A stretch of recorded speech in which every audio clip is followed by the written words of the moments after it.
Welcome to Apothecary After Dark, the official podcast of Amityville Apothecary. This is what real witches talk about when the doors are locked, the lights are low, and the incense is still smoldering.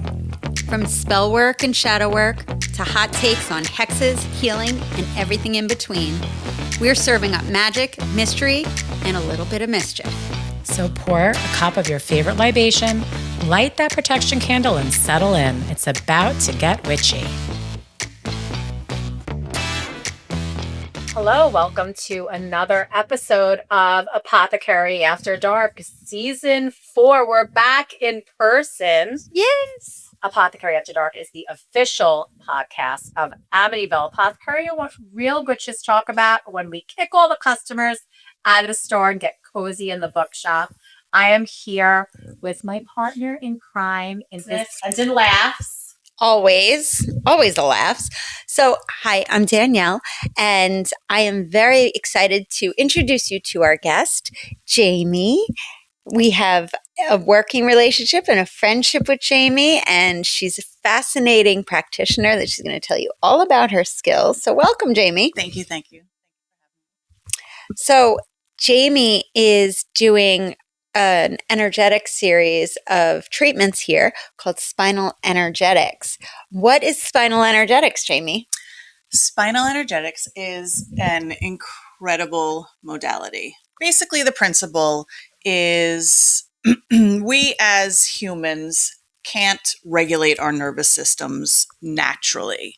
If you say a dog runs across the street and runs in front of your car and gets to the other side, if you watch that dog, it will stop, it will shake, and it will keep going. That shake is a natural reset of their nervous system. They acknowledge that they are no longer in danger, they shake it off, and they keep going. We can't do that. So all of our energies and traumas and emotions and experiences gets trapped in our body. And we think we're doing the work, but it still sits, it lingers, it festers. And that's also kind of why we start to shrink as humans. So spinal energetics, through your feet tell me where in your body to go.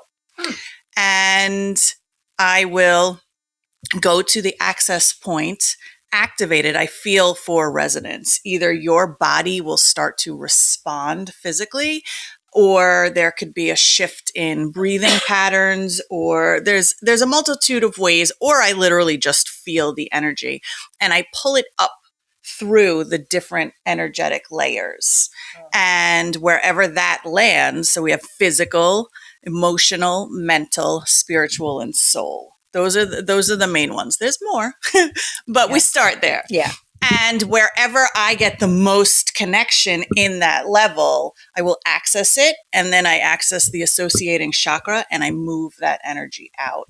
And what that can look like, they call it an unwinding, is you can have a physical response where your body is, moving, stretching, your spine is articulating itself naturally. Sometimes there's shaking. It's not painful or violent. It's gentle, but it is that memory, energy, whatever, letting go and being released. And on the other side of it, people turn around when they're done and we go through the whole session.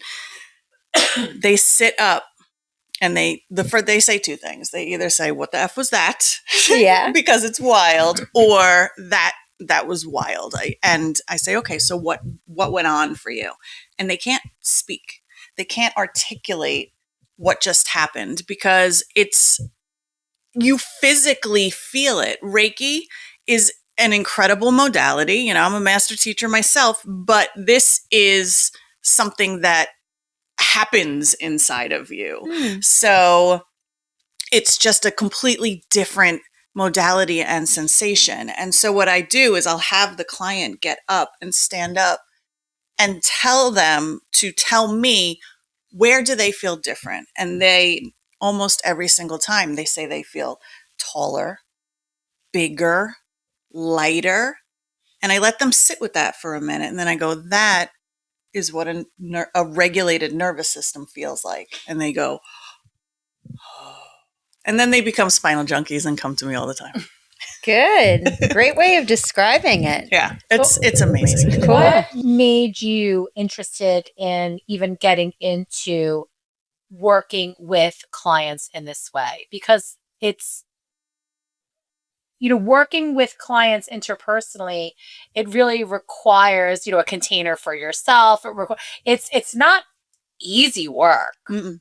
to show up for people in this way. So what was the thing for you that turned yourself where you're like, you know what, I need to help people in this way? Well, for spinal or just energy work in general? Just energy work in general, because obviously that was Right. leading you to here, to this point. Yeah. So 4.5 years ago, I stopped drinking, and that opened everything up. I've always been connected and knew that there was something there. I had gotten Reiki certified way before I stopped drinking, but I didn't do anything with it. I was just like, I have this burning in my hands. What is this? I thought that would Right. be the path. I can feel people's pain points when I'm very close to them. I've always had it, but I think I numbed it with alcohol. And when I stopped drinking, things started to change. And first I lost a lot of weight. So that food noise went away. Then the alcohol noise went away, and I was is it Thursday yet? Is it 5:00? Is Right. somebody going to the liquor store? All of that nonsense that's constantly in your head. It all quieted down, and I realized, did I find inner peace? What is happening? And it became the most precious thing that I could possibly ever have. And I needed to help the world find it. So I started looking into different modalities, and it just started stacking and stacking and stacking, because there is no one size fits all for energy work. Mhm. So, I'm not one that's like, oh, just get a certification and then you're good. I need results. I need to know that that person is changing. I can't change them. They have to change them, but I need to be able to provide the tools for them to access. And whatever those tools may be, I have a lot now. Yeah. But that's foundationally where it came from. Thank you. And thank you for sharing so vulnerably about eliminating alcohol from your life, because it's an important part of my journey too. I did the energy healing after I had already stopped drinking. But, some people that I know who were struggling with, do I stop drinking? What if my gifts go away when I stop drinking? The way I explained it to them is, once I eliminated alcohol, that's a depressant. So it would lower my energy energetically, and all of my vibrations, my thoughts, my energy, my spirituality, my feelings of self-worth. That would just numb and anesthetize and bring me down, in terms of the pyramid of energy. Once I eliminated that, my energy became more refined, and it raised, and my gifts became more defined because my mind was quieter. I was able to be more sensitive as a more clear channel to receive. So once I explained it and articulated it to them in that manner, and then they experienced it in their own life, it blew their mind. They said, I didn't even think about that. But the more clear a channel I am, the more I can just channel, because you're right. The person on the table is the healer. I'm just the channel, or like the hose, delivering the energy. Right. But they're receiving it, and then they put the energy where they need it. And you're not 100% if there is Right. a substance inside of you. Yeah. Whatever substance it may be, it's going to alter purely your chemistries, nonetheless, your vibe. So, and you're transmitting that to the people, and whether or not you're even aware that it's happening, you can function, sure. Yeah. But all of that other stuff that's sitting there is going to still filter to them. So, and I felt better too. Yeah, that helps. Yeah, definitely felt better too. Certainly does. So cool. You do many things. So like you said, you have quite an extensive toolbox now. So in addition to the spinal energetics and Reiki, what are some other parts of your practice that you implement? Because you do a lot of different things. I do. So what I like to do with anyone is get a baseline of where they are at. And that might be an aura reading. I know you guys do the aura readings. And that's just such a beautiful way to prove and show, because when you pull up the software, we have the same software, it's very comprehensive and it shows your chakras and your energy levels and all of that. I like to physically show them and then go and do a treatment and come back and throw their hand on it. And they're like, whoa. So we start with a little aura reading just to, have fun, and they get something to take home. But my big thing is chakra balancing and energy alignment, because I want everyone to be at zero. I tell people, you can't ask for a maintenance contract on an HVAC unit if the HVAC unit isn't working properly. Like, everything has to work properly before, you're going to get the best results. So I do that, and that's amazing. There's sound and vibration healing and weighted tuning forks and crystals and aromatherapy and all of the good things. It's very blissful and, just gets them to a good place. But I'm also very big on education. I don't do a treatment and then kick them out the door and say, I hope you feel good. I educate them on how they can support their newly opened and functioning chakras and what foods to eat and whatever it is. I'm big on making sure that my clients have the tools to keep going. Besides drinking water, because everybody needs to drink more water. What Me? as I drink more water. What would be, do you think, some of the, what you counsel your clients? We all have like our toolkit of what we say, like, again, not drinking water, because it's always like, first drink water, because nobody's drinking enough water. Mm-hmm. But what are some of those tips that you arm them with when they leave you? Okay. So, that you find yourself going to. Speaking of water, never ice water. Nothing cold ever. Room temperature is fine. You see my face? Are you an ice girl? I love ice water. Oh no. I'm room temperature all day long. She's a room temperature person. I am a cold water drinker, yes. But I will drink it anyway. I will drink it in room temperature. Once you start and get used to the room temperature, you will feel the difference with the ice. It's very Eastern Chinese medicine with the ice, especially with women. We're supposed to keep our bodies warm. Yeah, I know. I heard like when everybody's like dumping themselves in these ice baths, it's really not good for women. Not for women. Shock.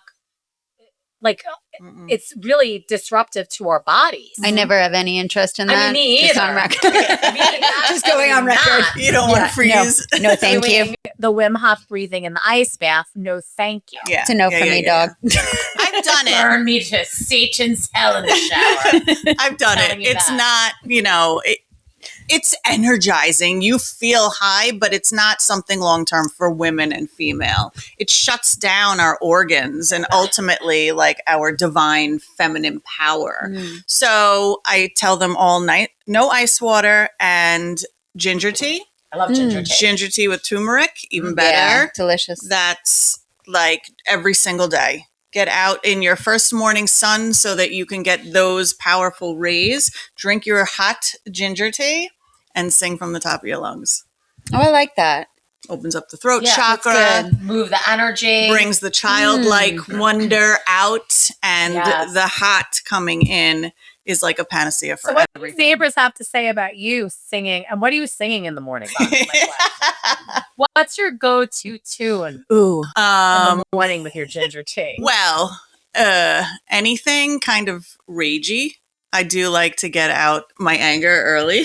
That's good. My frustrations. Okay. That's good to go to the beach and just like let that out. Yeah. Yeah. You can go to the ocean and like scream it out. It's very cleansing. Typically, if I'm in the car, the music is very, very loud. But I have, in the last few months, I've really leaned into mantras and chanting. And I've become obsessed with it. Like I can feel it changing my chemistries inside. I'm not surprised that you picked this deck because I did a workshop with Abiola Abrams, the creator of this, and she's big into manifestation. And Oshun is a deity and she just harnesses the energy of the sun and the honeybees and like and she does this whole movement that includes music and mantra and manifest like affirmations to bodily movement and like loud joyful music. So actually like that's wild. this is so appropriate that you said that. Yeah. Well, I just came back from London. I did my level 2 spinal energetics training, but then I did another training for chakra dance. Cool. Have you guys heard of that? No, but we're going to have to get that going, I think. Chakra dance is incredible. So what it is, it's basically like a static dance. It's a guided meditation first, and then you are invited to start moving your body, and I will still guide you. You put on an eye mask or dance with your eyes closed, and it is, there's all different themes. So we might be just focusing on the root chakra. We could be doing a goddess dance. It's whatever the theme of the dance is, and you get lost. The music has been curated so specifically, and it just takes over your body. You go into this trance state that's incredible. And then I bring you down and you go and you create mandala art with the energy that's flowing through you. And the things that come out of it are fun. just, oh my God, it's so fun. So now you're saying this with this deck. And I'm like, okay, well, now I have to buy this deck. So talk to us about what you access at that level 2 spinal energetics that's different from the level 1. Oh. So curious. We and congratulations, by the way. Thank you. Yeah. I can basically make you levitate and spin. No, I'm kidding. It feels like that though. We get to hit the ancestral level. And it's not something you need several traditional spinal treatments to get your nervous system ready to go that deep. And we go in through your ancestral layers, and then we can also work on specific organs, and not so much like psychic surgery. It's not like that, but it's just much more pinpointed to certain areas. Would you say it focuses on like generational trauma or? Yes. Yeah. Stuff And that's passed down. there's a big like, shamanistic, is that the word? Yeah. There's a soul retrieval. Yeah. There's a big component of that. It's very different. The music is different. The vibe is different. The results feel the same, but the journey is deep. Interesting. Yeah. It's fascinating. Cool. Now, when you were doing your training, do you practice on each other? Oh, yeah. So how was that for you, getting treatments while you're there? You're in London, you're in a different time zone. Maybe these people you don't really know, and you have to be vulnerable. How was that? It's crazy because there's different pathways that we have to go when somebody presents it, but we have to learn all of the pathways. So they were triggering pathways that may not have been presenting for us. You know what I mean? So we were getting activated and things were showing up and, you know, going crazy for a week, and it's magical and wild. So I had somebody work on me. I'll give you a quick story. And the energy, I don't know, she activated something like in my ovaries, and the woman that created it, she was like walking past and she was like, oh yeah, that was when you were 14, and kept walking. And I'm like, what do you mean? And you know, and they're still doing it, and it was intense, whatever was going on. And she's like, yeah, remind me to tell you after. I'm like, cool. How do you know what happened in my ovary when I was 14? So we had this conversation after, and I was like, oh yeah, that tracks. And it's wild. I mean, hopefully I can get to her level one day, but just energetically, the things that come up and the things that are stored that can be accessed. Level 1 and level 2 are obviously interchangeable and equal. They're just completely different experiences in the best way. Cool. Well, if people are interested in trying it, you can come to the shop and schedule an appointment with Jamie. I'm excited to schedule my appointment now that you're back from your added training. Yes. So we'll get that on the calendar soon. Absolutely. We have a way of pulling a card for the collective, each from our deck, so we can do that. But why don't you tell everybody how they can find you on your social media and a little promo so that they can follow your journey. Sure. My Instagram is at Glow and Peace, and the website is glowandpeace.com. Very straightforward. Yes. Yeah. Cool. Easy to find Jamie. So Dina's going to pull from her Crystal Keys Tarot deck, which is her brand new, Congrats. best top-selling tarot release that officially came out yesterday. And we're very proud of her. Well, thank you. Let's see what the energy has for us. So this is a 2-week look ahead for the collective. So what energy are we going to be sort of hanging out in for the next 2 weeks? Let's see.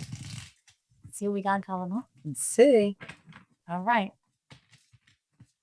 I'm pulling from a new deck called Moonjube Tarot. Moonjube. That's the name of the artist. It's very whimsical and colorful. So I decided to pull from that. All right.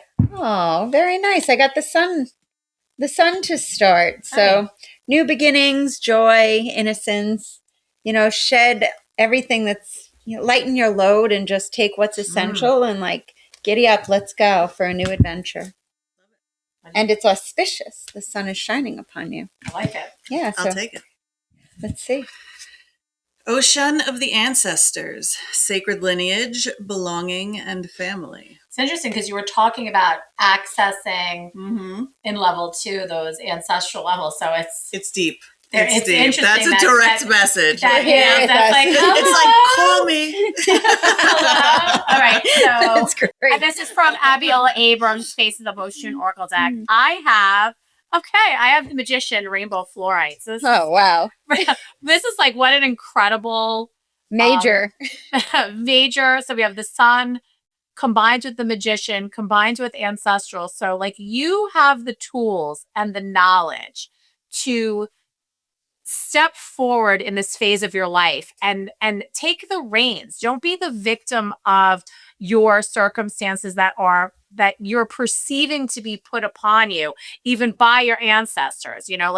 How many times do we tell ourselves stories of like, well, this is how I have to be. This is what I have to do. This is the job I need to have because my mom wants me to do this. My family has these expectations of me.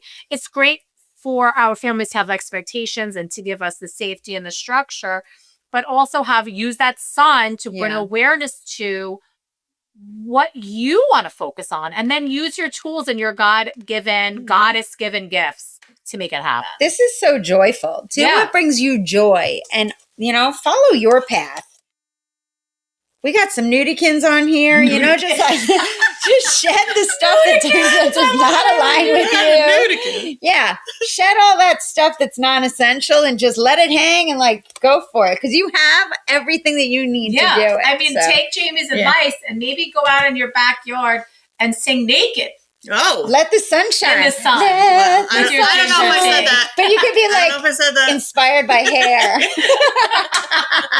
I don't know. Oh my goodness. Listen, if your neighbors start calling the cops on you, we take no responsibility. Make sure you have a good fence. Yeah, go. I have somebody that does like naked moon circles. So whatever is your style, have at it. So. I don't know why I keep getting an image of the people that do like the sun on their like butthole. That's weird. That's weird to me. I don't know what to say about that. Wait. Are you saying like getting tanned?